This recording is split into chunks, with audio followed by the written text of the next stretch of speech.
主后2023年7月12日，每日圣安宫读经，守独身也是婚姻的运势。圣经咱做伙来听读《哥林多前书》第7章第1节到第9节。关系恁伫批的内面所提起的问题，查某人无亲近查某人较好。毋过为着避免淫乱的代志，逐个查甫人应该有家己的某，逐个查某人应该有家己的翁。查某人对某应该尽做翁的义务，查某人对翁应该尽做某的义务。某对家己的身躯无权，毋过翁有；相反，翁对家己的身躯无权，毋过某有。毋通忽略对方的需要，若为着要专心祈祷，通同意暂时分开。总是以后着搁恢复正常的关系，才免因为袂当控制家己，直到受撒旦诱惑。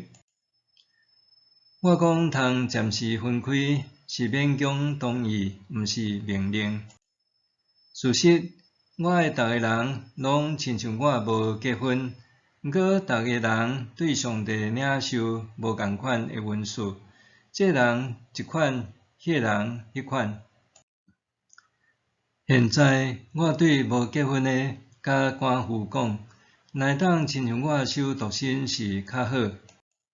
毋过若袂当控制家己，就着结婚，宁可结婚比互约会小较好。守独身也是婚姻的运势。近年来，台湾的结婚率日创新高，选择结婚也是单身，成做介受关注的议题。哥林多教会也捌针对婚姻议题写批互保罗。今仔日的经文就是保罗对哥林多教会的处境含伊自身现况的回答。因为安尼，咱若要正确了解保罗的想法，大先爱思考的是，哥林多教会所面对的处境是啥物？因为保罗的目的显然是爱要解决即间教会所面对的问题，所以真侪教士是针对教会的特殊问题来回答的。今仔日这段经文是保罗针对当当时哥林多教会的处境的劝勉。当当时哥林多教会发生真侪淫乱的代志，对伫安尼，保罗认为结婚检采是解决性欲需求的方法。伫第7节，保罗认为无结婚也是一种运势。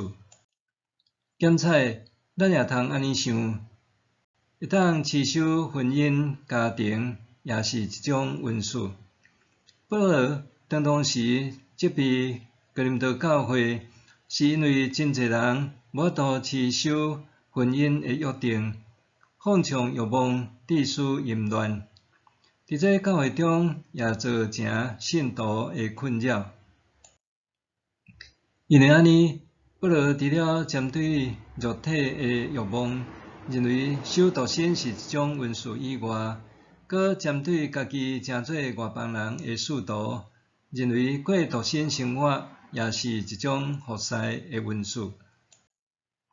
若对保罗的角度来看，伊伫教会专心担负使徒的职分，加上面对哥林多教会信徒无法度控制情欲致使的混乱，咱通理解伊伫这所讲到的特殊观点。因为伫婚姻中，夫妻和亲子关系的维系，的确会占据服侍者真侪时间和精神。对保罗的服侍来看，伊因为单身，所以会当用全部的性命宣扬搁我基督的信息。总是若用圣经的宏观角度来看，创世纪第2章18节记载，主上帝讲：迄人家己一个大毋好，我要甲伊做一个帮赞的来匹配伊。换一句话讲，婚姻伫信仰生活上也具有重要意义。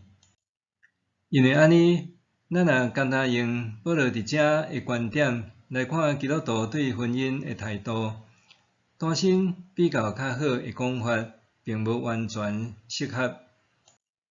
伫初代教会传扬福音的工作并无容易，因为安尼，保罗指出，过独身生活是一种服侍的运势，是通受理解的。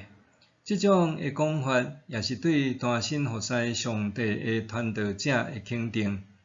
相对的，现代的全职服侍者虽然牧养无共年龄层的会众，因为安尼会当伫婚姻中服侍上帝，也是一种运势。